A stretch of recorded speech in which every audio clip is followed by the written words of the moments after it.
So did Jeff speak first though? No, it's just Phil and the chicken swap around. Yeah. 1 minute. Sorry? Just for a minute. Oh, Hockey AGM. Anyway, anyway, order. Okay, thank you. I'm just going to pretend there's a chairman, so I'm just going to say Mr. Speaker. Thank you, Mr. Speaker. What proposition had to do for us today was to prove, firstly, that passing this motion would make the lives of the individuals involved better. We'll show you why that isn't the case. Ollie's already done so. I'll extend on those points. And then secondly, they had to show how it makes society better, how it makes the state more efficient, how this benefits a collective whole. We'll show you why that doesn't happen. In many instances, precisely because it doesn't do it on an individual basis. If it doesn't do it on an individual basis, it's going to work as a collective. Firstly, just some points of rebuttal. They carried on talking, whinging about the job seekers allowance, saying how it's wrong of us to bring it up. Mr. Speaker, job seekers allowance is not this big loophole where people can just exploit it. We're not going to say it's infallible, we're not going to claim that, but there is stringent rules involved. They contact the interviewer in case, and they check if they actually made an effort to actually go through with the interview. It's very, very hard to cheat this system, we'd argue, Mr. Speaker, and the idea that just because there are certain instances in which it wouldn't work is not a principal case against job seeker allowance as a whole. Secondly, he talked about the idea of there being better jobs, people will get references, etc. He sort of mentioned it at the end of his speech, presumably so that no one would interrupt it. Mr. Speaker, the very jobs they talked about are the very jobs that don't really need the skills involved in order to then gain social mobility.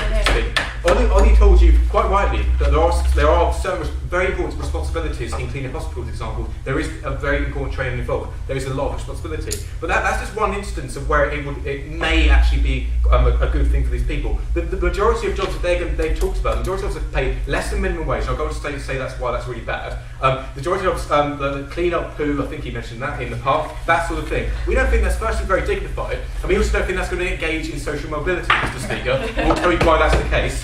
Okay. So a few things. Firstly, how this completely dehumanises these people. We don't think that's very good. And why they're laughing, I don't know, because they're the ones who assert that that's okay. So thank you. Shush. Secondly, I'm going to say how these individuals don't have a duty to the state. About how jobs have their own worth, but you can't say that because you don't have a job, you completely alienate yourself from the state. I'll also talk about this arbitrary setting of 15 hours. Why not 31 or more?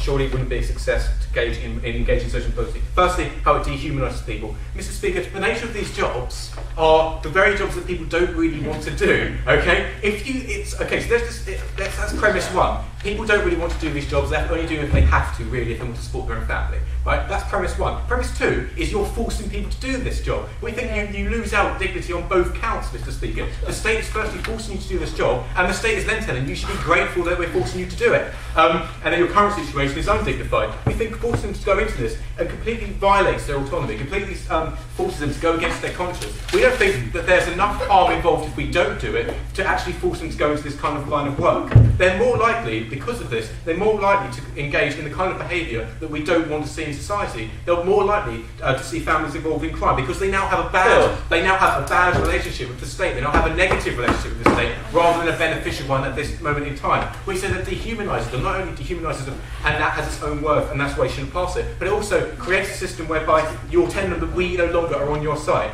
Okay, secondly, how these individuals just don't have a duty to the state. People who have their jobs have their own benefits, but it's benefits within the idea of having a job, right? So if you have jobs, you have certain allowances, but it's not provided by the state, and it's internal to having that job.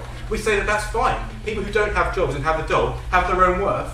We don't say they're going to give you additional benefits. We say that's perfectly acceptable to have that relationship with the state because it's the onus on them to prove that we can violate your autonomy and say that we no longer give you money because we fabricated this idea that you now have a monetary duty to the state as well as a political one. We simply don't accept that. We simply disregard that, Mr. Speaker. We don't accept people have a duty to the state to provide them with finances. It's their own decisions.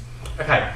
Lastly, simply how this is a completely arbitrary setting of 15 hours and how the alternatives are actually better. Ollie's already told you why job seeking allowance is good, right? It does enforce social mobility, it does increase it because you're motivating these people to do better for themselves, enforcing them to do it with this arbitrary setting of 15 hours. Firstly, 15 hours is not a very long time, Mr. Speaker, right? It's about the same time I spend in debating and in private. And Why not 30 hours? Surely that would be more successful, Mr. Speaker. But the fact they've only done 15 hours proves in practice their motion wouldn't even be successful. We've given you principled cases why we shouldn't pass this. On practical, this wouldn't even be social mobility enforced because you're only giving them 15 hours in which to work. And the very 15 hours that you give them are 15 hours spent in the worst areas of society where people don't even want to go because, as they said, people don't want to have these jobs in the first place. If people don't want to have these jobs in the first place, you're not encouraging social mobility, Mr. Speaker. You're discouraging it. You're telling them that they should have a negative relationship with the state and telling them that they should actually go back onto the job and not cooperate with the state in the first place.